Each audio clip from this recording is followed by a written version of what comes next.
샬롬 동화 13번째 제목 터치.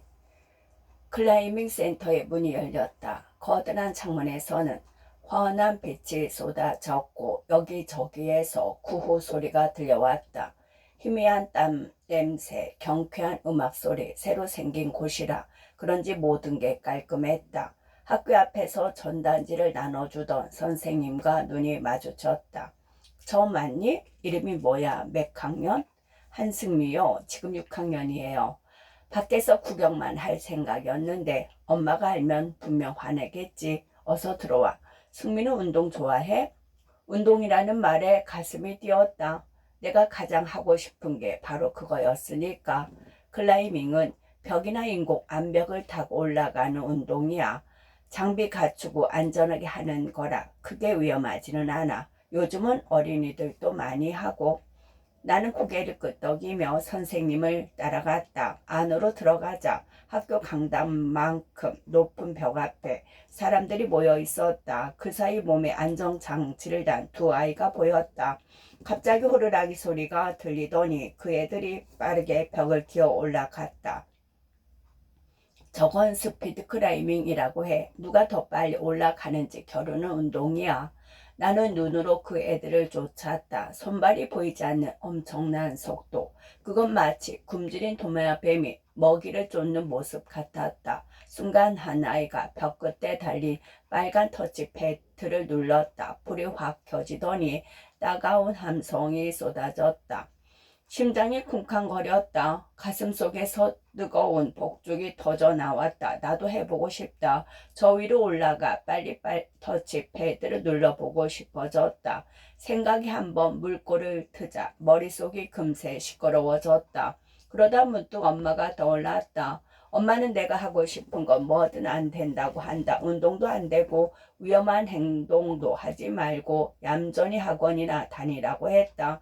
내가 다칠까봐 그러냐고. 설마 공부할 시간을 빼앗길까봐. 그런다면 몰라도 나는 온몸에 땀이 나도록 움직이고 싶다. 머리카락이 바짝 서는 긴장감이 좋다. 엄마가 원하는 것 말고 내가 하고 싶은 걸 하고 싶다. 13살쯤 됐으면 그럴 수도 있잖아. 그때 선생님이 뭔가를 내밀었다. 자, 이거 무료 체험 쿠폰이야. 다음에 부모님하고 같이 와. 나는 쿠폰을 뚫어져라 쳐다보았다. 맞다. 13살은 그래도 되는 나이이다. 집으로 돌아가자마자 엄마부터 찾았다. 엄마, 나 클라이밍 센터 다닐래. 학교 앞에 새로 생겼어. 화장실 청소를 하고 있던 엄마가 얼굴을 내밀었다. 클라이밍? 암벽 등반? 너 그게 얼마나 위험한 건지 알아? 절대 안 돼. 안 위험해. 내가 보고 왔다니까. 몸에 안전장비 다 달고 하는 거야. 응, 엄마야. 쓸데없는 소리 하지 마. 하필 그런 걸 지금 다니는 학원이나 제대로 다녀. 엄마는 인상을 찌푸리며 화장실 문을 닫았다. 거실 벽에 걸려있던 외할아버지 사전이 덜컥 흔들렸다. 이럴 줄 알았어.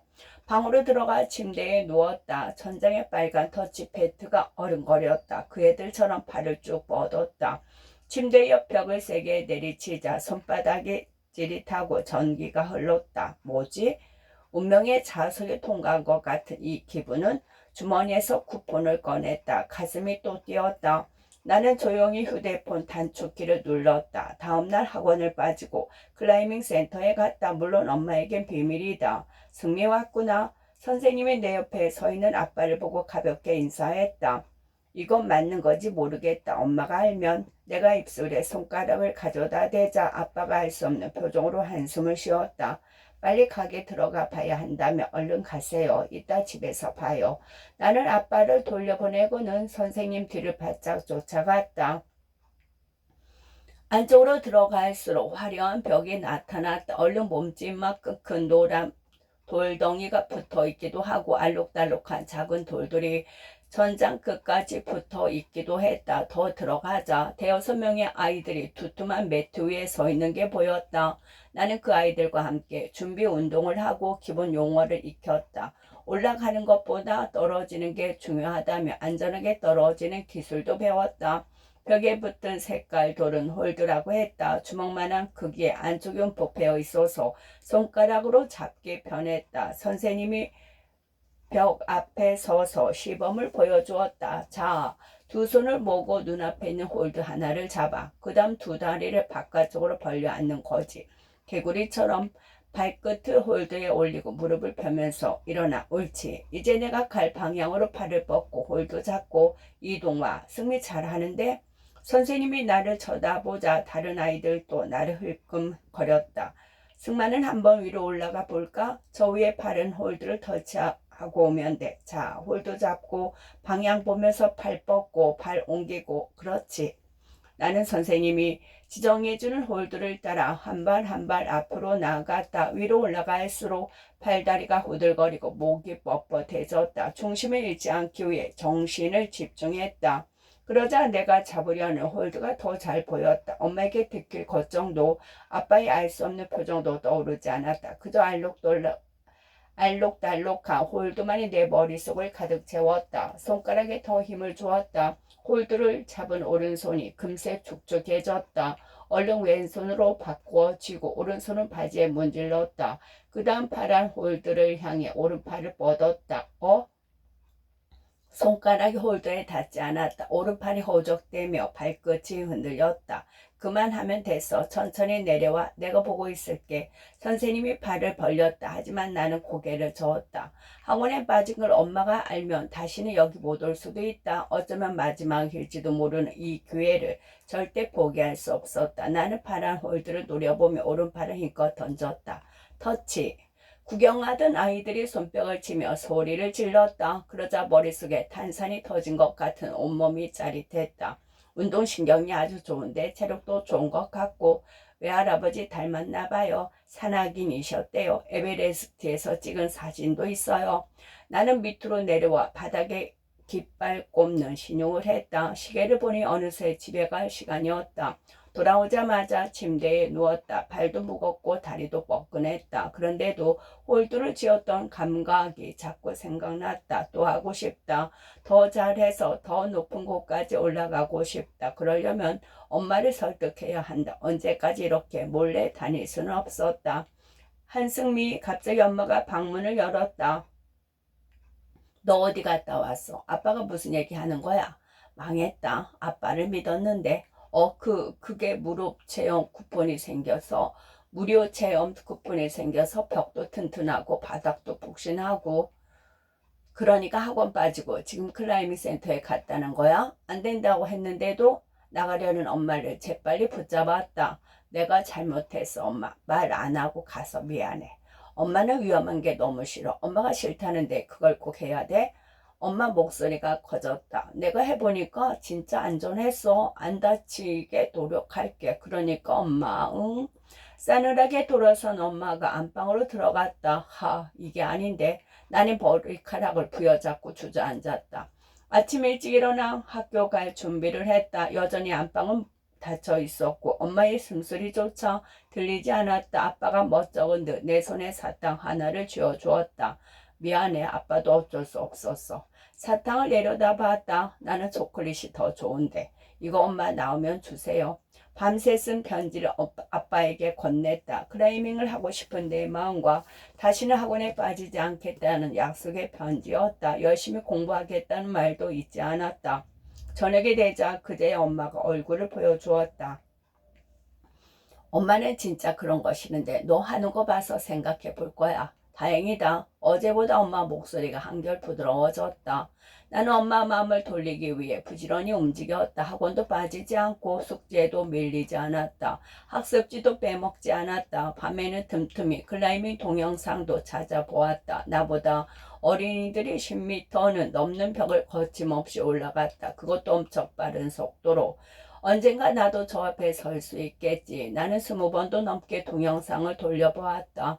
일주일이 지났다. 엄마 마음은 좀 변했을까? 가끔 내 방을 훔쳐보는 것 같은데 말을 안 해서 잘 모르겠다. 집에 들어오니 엄마가 거실에서 통화를 하고 있었다. 응, 그래. 우리도 그 학원에서 할게. 알았어. 나를 보고는 서둘러 끊는다. 찜찜한 기분 예감이 좋지 않다. 무슨 학원? 너 밤에 동영상을 너무 많이 보는 거 아니야? 무슨 학원이냐고. 나 하는 거 봐서 클라이밍 센터 보내주는 거 아니었어? 내가 목소리를 높이자 엄마 눈이 날카로워졌다. 너 하는 거 보니까 안 되겠어. 그래. 다음 주부터 과학학원 다닐 거야. 손끝이 차가워졌다. 이러는 게 어디 있어 엄마. 나 속인 거야? 뭘 속여? 네 행동을 생각해봐. 내년이면 중학생인데 늦게까지 동영상이나 보고 다른 애들만큼은 못해도 뒤처지지 말아야 할 거 아니야. 엄마 말이 틀렸어? 숨이 막혔다. 나도 모르게 몸에 힘이 들어갔다. 공부할 시간도 모자란데 클라이밍? 그 위험한 걸 왜 해? 안 위험하다고 몇 번이나 말해. 엄마가 가봤어? 가보지도 않고 어떻게 알아? 탁 가방을 내베껴쳤다. 무슨 짓이야? 내 말을 왜 안 믿어? 내가 그렇게 못 믿어? 언제 내가 학원 보내달라고 했어? 다 엄마가 하라니까 가는 거잖아. 클라이밍 그거 딱 하나 하겠다는데 그게 그렇게 잘못이야? 엄마가 불같이 화를 냈다. 안 돼. 절대 안 돼. 그러니까 왜 안 되냐고. 네 외할아버지도 그랬어. 갑자기 정신이 멍해졌다. 외할아버지도 산에 갈 때마다 걱정하지 말라고 했어. 위험하지 않다고. 그런데 돌아오지 않았어. 너도 그러면 어떡해? 생각지도 못한 대답이었다. 나는 벽에 걸린 사진을 돌아보았다. 엘리베이터산 정상에 깃발을 꽂은 젊은 시절에 외할아버지가 보였다. 엄마, 나 외할아버지가 아니야. 해보지도 않고 어떻게 알아? 난 진짜 하고 싶어. 나는 엄마에게 다가갔다. 한 걸음 물러선 엄마가 뒤로 돌아섰다. 엄마의 한숨 소리가 무겁게 내려앉았다. 늦은 밤 아빠가 외할아버지 이야기를 들려주었다. 엄마가 나만 했을 때 겪은 일이라고 했다. 그동안 엄마가 했던 말들이 조금은 이해가 갔다. 하지만 그래도 나는 내가 하고 싶은 걸 하고 싶다. 넌 외할아버지를 닮은 것 같아. 아무도 그 고집을 꺾을 수 없었대. 물론 엄마도 외할아버지를 닮았지. 아빠는 피식 웃으며 안방으로 들어갔다. 시댁에 기대어 안방문을 바라보았다. 엄마는 무슨 생각을 하고 있을까? 왜 한 번도 이런 얘기를 꺼내지 않았지? 우리는 가족이잖아. 그랬다면 엄마를 덜 미워하고 더 많이 안아줬을 텐데. 며칠째 집이 조용하다. 엄마는 내 눈을 피했고 나도 엄마와 부딪히지 않으려 조심했다. 그렇다고 학원을 빼먹거나 하지는 않았다. 내가 먼저 한 약속이니까 엄마가 어떤 결정을 내리든 그것만은 꼭 지키고 싶었다. 학원에서 돌아와 방문을 열었다. 가지런히 정리된 책상 위에 초코 케이크가 놓여 있었다. 나는 조용히 뒤를 돌아보았다. 안방문이 살짝 열려 있는 것만 같았다. 밤에 클라이밍 동영상을 보는데 엄마가 문을 두드렸다. 쭈뼛거리며 들어오더니 빈 그릇 옆에 클라이밍 전단지를 내려놓았다. 갔다 왔어. 거기 안전하게 잘 해놨더라. 한 달만 다녀봐. 뭐? 대신 다치면 그날로 끝이야. 엄마는 더 할 말이 남았는지 자꾸만 입술을 오물거렸다. 저번에는 미안했어. 그러고는 번개처럼 방을 나간다. 지금 엄마가 허락한 거 맞지? 그렇지. 나는 두 손으로 입을 틀어막았다. 침대에 올라가 배구를 마구 두드렸다. 가슴 속에서 또 한 번 폭죽이 터져 나왔다. 아 진짜 엄마. 나는 엄마에게 달려갔다. 끝. 당선 소감. 욕심 버리고 홀가분한 마음으로 동화 쓰는 게 재밌어요. 혹시 수일애님 맞으신가요? 네, 제가 수일애입니다. 이른 저녁 당선 전화를 받았어요. 떨리는 목소리가 솔까지 올라갔지요. 심장이 쿵 떨어지더니 대굴대굴 굴러가네요. 휴, 제 심장은 먼지 쌓인 책장 밑에서 겨우 찾았답니다. 동화를 공부한 지는 꽤 되었지만 이렇다 할 결실이 없었어요. 나는 재능이 없는 걸까? 스스로에게 끊임없이 질문했지요. 그 속에 갇혀 괴로워하던 때와 과거에 제가 찾아왔어요. 처음 동화를 시작하던 10년 전에 저였어요. 재능이 없으면 어때? 쓰는 게 재미있으면 된 거잖아. 맞아요. 저는 쓰는 게 좋았습니다.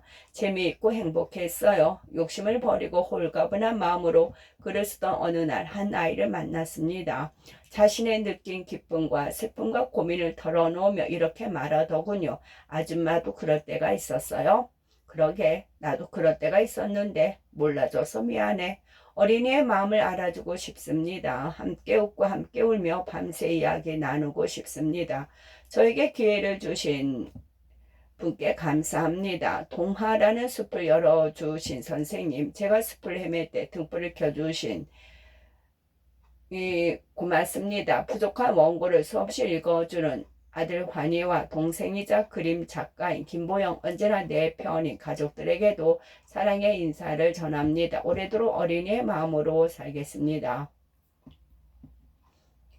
심사평 클라이밍 이야기 속으로 구성 문장 깔끔. 책상 위에 두툼하게 쌓인 응모작을 읽었다. 가족 이야기, 학교 생활 이야기가 주를 이루었는데 아동문학답게 판타지도 꽤 많은 변수를 차지했다. 편편을 읽어가며 단편적인 생각들을 메모해 나갔다. 판타지 세상으로 다짜고짜 밀어넣어 당황스러운 작품. 첫 문장부터 흡입력이 있어 잘 읽혔는데 어법에 어긋난 문장이 이야기의 흐름을 방해. 도대체 무슨 이야기를 하려고 하지 등을 메모하며 읽었고 마지막까지 눈길을 끈 작품으로 내 방에 사는 고양이 꽝 도장을 찍으며 터치 3편이었다. 그 중에 터치를 당선작으로 결정했다. 소재 찾기부터 클레임으로 남달랐고 엄마와 갈등을 무리 없이 해결해내는 구성이었으며 문장도 깔끔했기 때문이다. 조금 아쉬웠다면 6학년이 될 때까지 외할아버지가 산악 등정 중에 돌아가실 까닭을 모르고 있었다는 게 자기적인 느낌이 들었다. 그럼에도 이야기 속으로 이끄는 힘과 가독성이 다른 작품에 비해 훨씬 높아 고민 없이 당선작으로 결정할 수 있었다. 당선을 축하드리며 이를 계기로 좋은 작품 많이 쓰기를 기대해 본다. 끝.